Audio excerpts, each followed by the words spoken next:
nakaraang linggo pa umano na monitor ng mga otoridad sa Indonesia ang pagdating doon ni na Alice Go at dalawa niyang kapatid kabilang si Sheila Go. Nakuhanan pa sila ng mga litrato at video, hindi lang doon kundi sa iba pang bansang dinaanan nila. Mula sa NAIA, nakatutok live si John Consulta. John?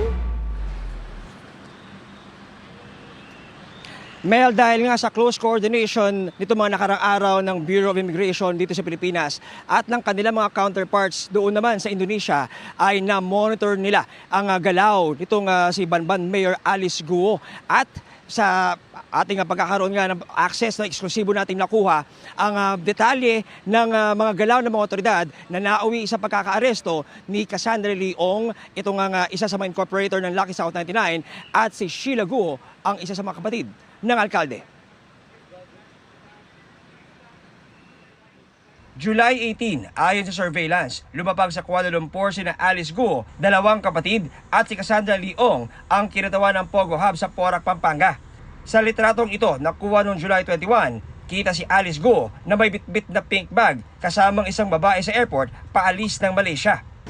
Ang larawang ito ay pwedeng magpatunay na si Mayor Alice Guo ay wala rito sa ating bansa ng mga panahon na yun. Sa Singapore lumapag ang grupo at doon na rin nagtagal ng ilang araw tapos nag-ferry papuntang Batam, Indonesia. Sa surveillance photos na ito ng Indonesian Immigration, nakunan sina Cassandra at Sheila habang pababa sa isang puting sasakyan sa isang parking lot sa Indonesia noong August 20. Ilang oras lang ito bago sila kinustodiya ng Indonesian authorities. Ganap na 6 p.m. sila kinuha ng Indonesian authorities sa Batam Center noong August 20 kung saan aalis na sana sila papuntang Singapore. Sa kuwang ito, dinala na sa tanggapan ng Indonesian Immigration ang dalawa para maproseso. Kita ang Philippine passport ni Sheila at Cassandra para maberipika ang kanilang pagkatao. Sa mga litratong ito mula kay Senator Rizzo Contiveros, makikita sina Sheila at Cassandra na iniimbestigahan ng mga otoridad. Sa susunod na video, makikitang kausap na ng mga ahente ng Philippine Immigration sina Cassandra at Sheila Guo.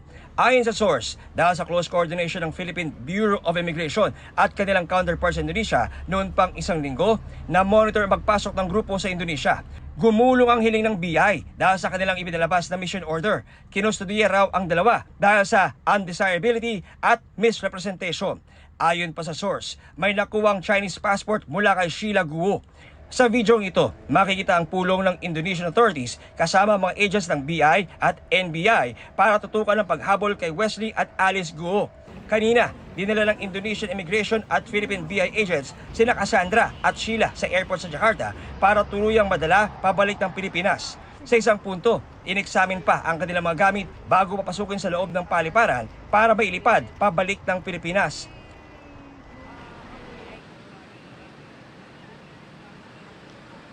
Dakong alas 6 ng gabi, Mel, dumating na nga itong dalawa sa tanggapan ng main office ng Bureau of Immigration para dumaan sa mga proseso. Pero ayon naman sa pahayag ni DOJ Secretary Jesus Crispin Remulla ay pupunta rin sila sa NBI para doon ay sumailalim sa karagdagang proseso. So patuloy tayo mag-aantabay para ito mga magaganap pa, Mel, bago sila tuluyang ma-turn over sa Senado na siya nag-issue naman ng warrant of arrest laban sa dalawa.